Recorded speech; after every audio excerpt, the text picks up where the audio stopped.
Subscribe कीजिए Jharkhand jobs update with आनंद को and bell icon press कीजिए। सबसे पहले पाइए झारखंड से जुड़ी खबर। हेलो दोस्तों, मैं झारखंड बीएड प्रवेश प्रतियोगिता परीक्षा में आने वाले महत्वपूर्ण प्रश्न लेकर आई हूँ। तो स्टार्ट करते हैं। पहला प्रश्न, मनुष्य की अंतर्निहित पूर्णता को अभिव्यक्त करना ही शिक्षा है। शिक्षा की यह परिभाषा किसने दी है? विवेकानंद ने दी है। प्रश्न संख्या दूसरा, शिक्षा से मेरा अभिप्राय बालक तथा प्रौढ़ के शरीर, मन तथा आत्मा में अंतर्निहित शक्तियों के सर्वांगीण प्रकटीकरण से है। यह कथन किस शिक्षा शास्त्री का है? महात्मा गांधी का है। प्रश्न संख्या तीसरा, शिक्षा एक त्रिमुखी प्रक्रिया है। यह किसने कहा है? DUE ने कहा है। प्रश्न संख्या चौथा, निरौपचारिक शिक्षा एक सुविधाजनक स्थान, समय, विद्यार्थियों के मानसिक स्तर और मनोवैज्ञानिक वृद्धि को ध्यान में रखकर प्रदान की जाती है। यह कथन किसका है? जे मोहंते का है। प्रश्न संख्या पांचवा, केवल पुस्तकीय ज्ञान से कार्य नहीं चलेगा, हमें ऐसी शिक्षा की आवश्यकता है जिससे कोई व्यक्ति अपने पैरों पर खड़ा हो सके। किसने कहा है? विवेकानंद ने कहा है। प्रश्न संख्या छठा, शिक्षा का कार्य असहाय प्राणियों से विकास में सहायता पहुंचाना है जिससे वह सुखी, नैतिक और कुशल मानव बन सके। यह कथन किसका है? जॉन ड्यूवी का है। प्रश्न संख्या सातवां,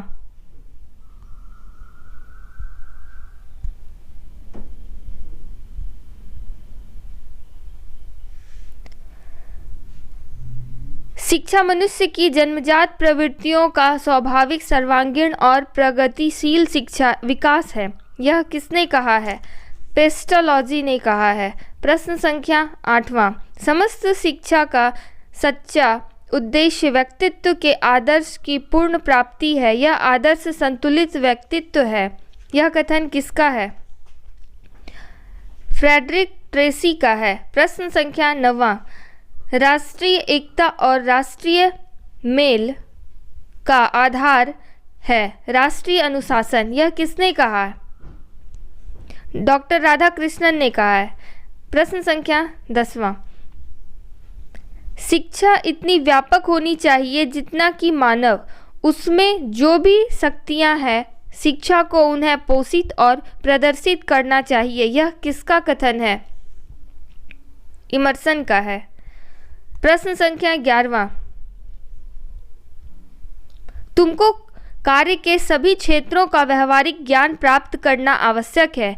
सिद्धांतों के ढेरों से राष्ट्र का नाश हो रहा है। यह किसका कहना है? स्वामी विवेकानंद का। प्रश्न संख्या 12, बीचर ने कहा है कि सभी सफल कार्यों का आधार क्या होता है? तो नैतिकता होता है। प्रश्न संख्या 13, राष्ट्रीय एकता के प्रश्न में जीवन की प्रत्येक वस्तु आ जाती है। शिक्षा का स्थान इन सब से ऊपर है। किसने कहा है? पंडित नेहरू ने कहा है। प्रश्न संख्या 14, शिक्षा क्या करती है? संस्कृति का संरक्षण करती है, संस्कृति का हस्तांतरण करती है, संस्कृति का विकास करती है, उपरोक्त तीनों कार्य करती है। तो उपरोक्त तीनों कार्य करती है। प्रश्न संख्या 15, शिक्षा के चरित्र, विकास और उद्देश्य के समर्थक हैं हर्बर्ट, महात्मा गांधी, डॉक्टर राधाकृष्णन। उपर्युक्त सभी ज्ञानार्जन का अर्थ है बौद्धिक प्रशिक्षण। प्रश्न संख्या 17, शिक्षा के व्यक्तिक उद्देश्य का क्या अर्थ है?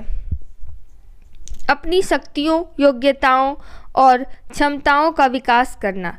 शिक्षा के व्यक्तिक उद्देश्य का क्या अर्थ है? अपनी शक्तियों, योग्यताओं और क्षमताओं का विकास करना।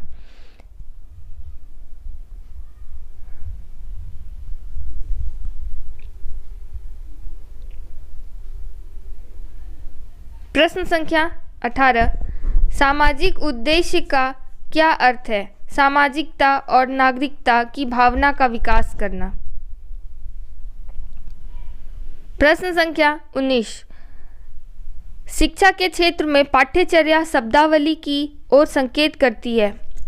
शिक्षा के क्षेत्र में पाठ्यचर्या शब्दावली किसकी ओर संकेत करती है? तो विद्यालय का संपूर्ण कार्यक्रम जिसमें विद्यार्थी प्रतिदिन अनुभव प्राप्त करते हैं। प्रश्न संख्या 20, निचली कक्षाओं में शिक्षण की खेल पद्धति मूल रूप से आधारित है। विकास एवं वृद्धि के मनोवैज्ञानिक सिद्धांतों पर आधारित है। प्रश्न संख्या 21, आकलन को उपयोगी और रोचक प्रक्रिया बनाने के लिए डैश के प्रति सचेत होना चाहिए। शैक्षिक और शैक्षिक क्षेत्रों में विद्यार्थी के सीखने के बारे में जानकारी प्राप्त करने के लिए विविध तरीकों का प्रयोग करना।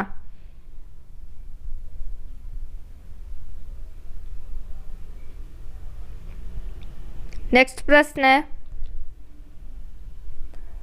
प्रश्न संख्या 22, बच्चों की सीखने की प्रक्रिया में माता पिता को डैश की भूमिका निभानी चाहिए। अग्रोन्मुखी भूमिका निभानी चाहिए। प्रश्न संख्या 23, शिक्षार्थी जो पहले सीख चुके हैं उसकी पुनरावृत्ति और प्रत्यास्मरण में शिक्षार्थियों को मदद करना महत्वपूर्ण है, क्योंकि नई जानकारी को पूर्व जानकारी से जोड़ना सीखने को समृद्ध बनाता है। शिक्षार्थी जो पहले सीख चुके हैं उनकी पुनरावृत्ति और प्रत्यास्मरण में शिक्षार्थियों को मदद करना महत्वपूर्ण है, क्योंकि नई जानकारी को पूर्व जानकारी से जोड़ना सीखने को समृद्ध बनाता है। प्रश्न संख्या 24,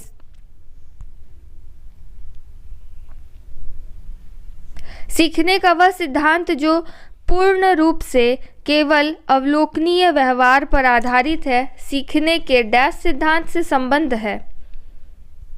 व्यवहारवादी सिद्धांत से संबंधित है। प्रश्न संख्या 25, विद्यार्थियों के सीखने में जो रिक्तियां रह जाती है उनके निदान के बाद डैश होना चाहिए। समुचित उपचारात्मक कार्य होना चाहिए।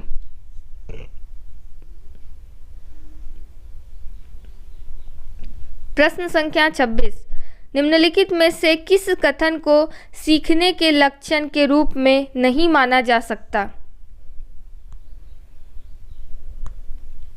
तो व्यवहार का अध्ययन सीखने को नहीं माना जा सकता।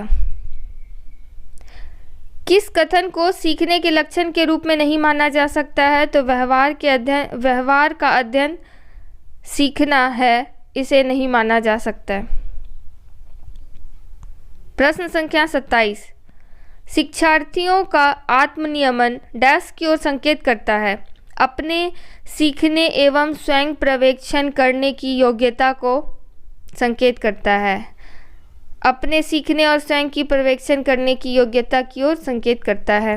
प्रश्न संख्या 28, छोटे शिक्षार्थियों में निम्नलिखित में से कौन सा लक्षण पठन कठिनाई का नहीं है? पठन गति और प्रवाह में कठिनाई का नहीं है। छोटे शिक्षार्थियों में निम्नलिखित में से कौन सा लक्षण पठन कठिनाई का नहीं है? तो पठन गति और प्रवाह में कठिनाई का नहीं है। प्रश्न संख्या 29, क्रिस्टीना अपनी कक्षा को क्षेत्र भ्रमण पर ले जाती है और वापस आने पर अपने विद्यार्थियों के साथ भ्रमण पर चर्चा करती है। यह डैश की ओर संकेत करता है, सीखने का आकलन की ओर संकेत करता है।